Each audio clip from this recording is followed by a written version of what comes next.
Ça ne se voit pas comme ça, mais la soirée s'annonce chargée. Avec 1000 personnes ici, ça va être assez fou. Ce bar à Londres affiche complet depuis plusieurs jours. Il ne lui reste maintenant plus qu'à étoffer son stock de boissons. On attend encore une livraison. Car au Royaume-Uni, la ferveur se mesure en litres de bière. On s'attend à vendre pour 35 000 € de bière. Ça va être un super coup de pouce et on en avait bien besoin.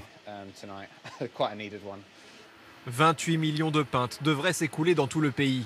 Signe que ce match est digne d'une finale de Coupe du Monde avant l'heure. Je pense qu'il y a bien plus d'engouement que pour n'importe quel match. Parce qu'on va affronter la France, les champions du monde en titre. Les Anglais espèrent bien nous en faire baver. Leur dernier coup de pression, une initiative du journal The Sun, qui a projeté cette nuit dans les rues de Paris les photos des joueurs anglais. Une façon de narguer les Parisiens à coups de « Allez les roast beef » ou « Au revoir les Gaulois ».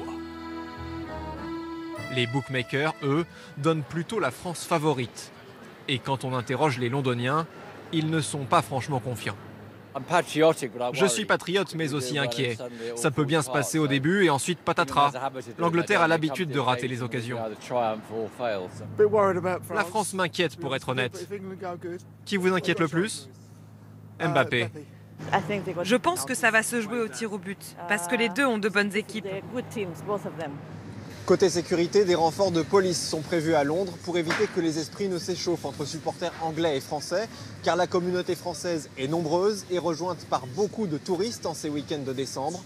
En cas de victoire de la France, les grands rassemblements festifs sont d'ailleurs fortement déconseillés.